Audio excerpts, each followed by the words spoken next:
Today, the 12th of May, is the 31st anniversary of my father's passing.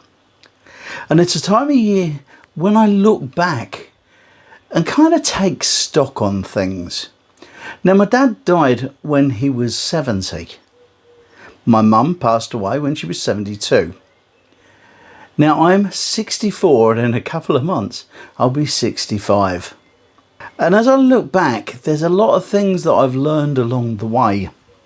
Some life lessons that I've had. And it's funny how over the years, the things that I've thought important have changed. And that's what I want to talk about in today's video. Looking back to when I was a child, my main things in life were to be playing with friends. And as I got older, having friends and playing sport and doing all those sorts of things were important to me. As I got into the late teens and my early adulthood, I became self-employed with my own business. And from then on, for a while, it was about moving forward, getting more around me, becoming more successful, if you like. I got married when I was 21 and we started to work together in our fairground business, trying to move on, get things better.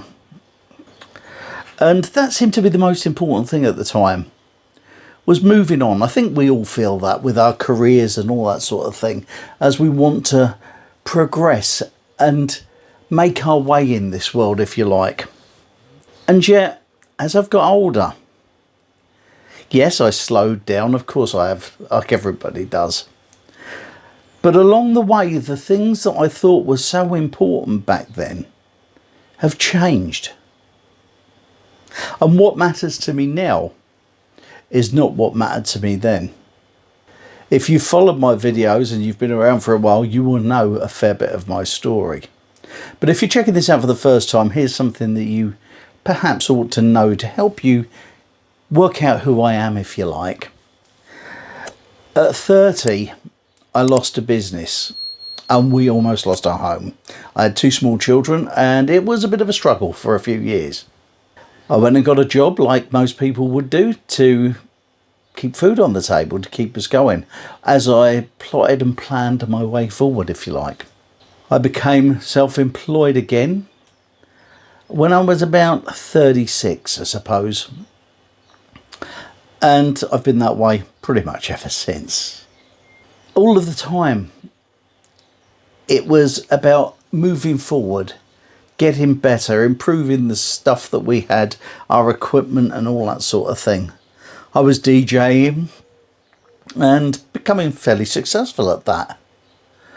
I've tried lots and lots of things in my life, all of them with this nagging feeling that I had to be here for a reason, to be the best that I could be. One of the things my mum said to me as a child, and she kind of drummed it into me a bit like a sergeant major, was that you don't have to judge yourself by other people. What you have to do is be the best you that you can be. And I got that. I mean, I looked around me like everybody does and saw other people having better lives than we did, and did for a while think to yourself, do you know what? I'd love to have their lives. They seem to be better off. Look at what they're doing and I can't afford to do it. And it was very much the keeping up with the Joneses lark. I think we've all done that along the way. And yet, it's not what was important to me, really. I've always strived to be the best me that I can be. I've always felt that my place in this world should have some significance. To be a good father, to be a good husband, to be a loyal friend, to be successful in whatever careers I've chosen along the way. Maybe it's the same for you. And yet in all of the years that I was doing all of these things, there was a part of me that had this nagging doubt, that felt I wasn't quite good enough. I always felt like an outsider. And so I was never fully self-confident in who I was. I was always striving to be the best me that I could be. So much so that I struggled with relaxing in life because I was always pushing and trying to do more. And so it led me to believe that that was the way that I went to go forward. But I still had this nagging thing about me that made me want to know what my significance was, what my place was in this world. I always felt as though I was put here for a reason, that there was something that I was here for, and yet I couldn't work out what it was. What I realised as I got into my 40s and heading towards my 50s was that I was becoming disenchanted with all this work that I was putting in and not feeling as though it was worthwhile. I was working hard, pushing forward, trying to do more. Around the age of 49, I started doing radio. That was a joy, a total joy. That was something that I'd wanted to do when I was 16 and hadn't really thought any more about it. It had drifted away in the background, and I got the opportunity at 49 to start doing radio, and I took it, grabbed it with both hands and tried to be the best me that I could be. I did that right the way through till 2017. In 2016, I was taken ill with kidney cancer. Had to deal with that. And during that period of recuperation, my love of radio disappeared. And so once again, I was thinking, what's my place in the world? What is it? What lessons have I learned here? And I noticed that everything that I'd failed at in the past, all those little things, had helped me move on.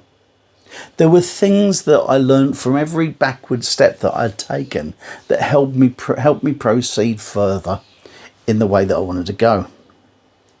And it was only when I was ill, when I wasn't sure how much longer I had, that I kind of worked out something.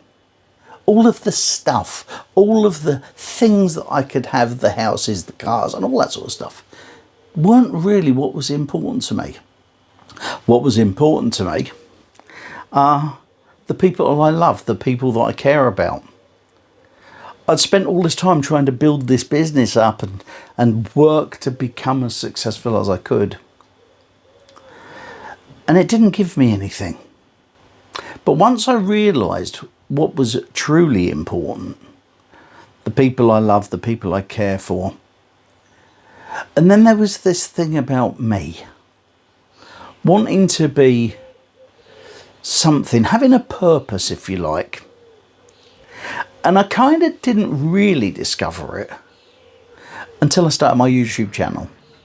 The thing that I wanted to do was pass on advice to my sons, to give them a bit of optimism, if you like, for their futures, to give them the stories of my life and our family's life, in the hope that it would teach them ways in which they could move forward in theirs.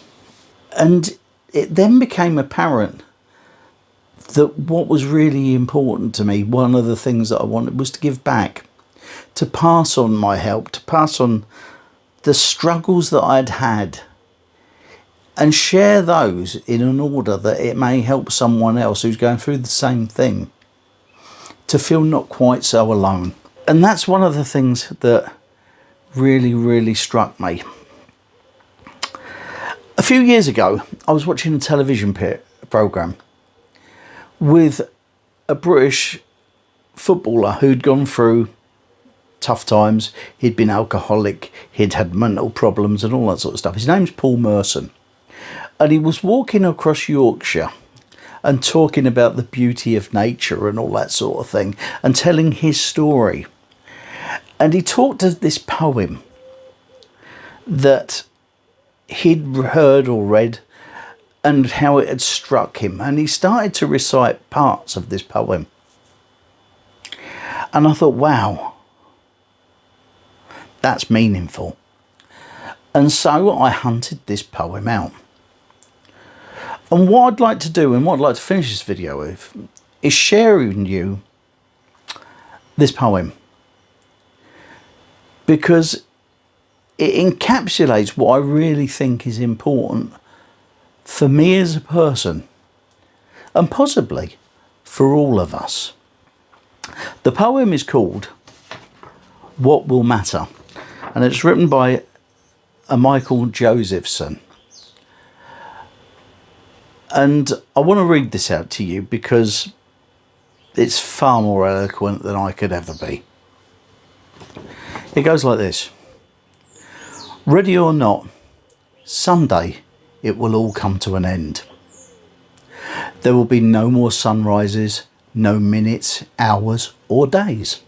Your wealth, fame and power will shrivel to irrelevance. Your grudges, resentments, frustrations and jealousies will finally disappear. So too, your hopes, ambitions, plans and to-do lists will expire. The wins and losses that once seemed so important will fade away. It will not matter where you came from or what side of the tracks you lived on at the end. It will not matter whether you were beautiful or brilliant. Even your gender and colour skin will be irrelevant. So what will matter? How will the value of your days be measured? What will matter is not what you bought, but what you built. Not what you got, but what you gave. What will matter is not your success, but your significance.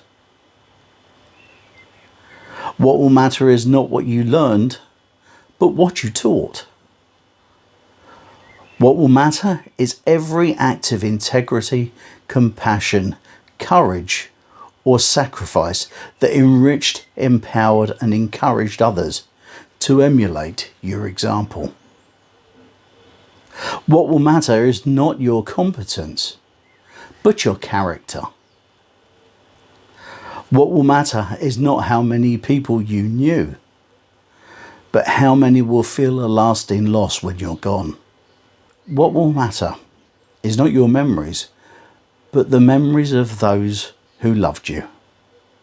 What will matter is how long you will be remembered, by whom and for what.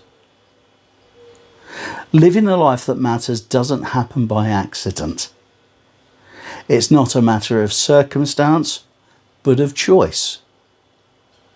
Choose to live a life that matters.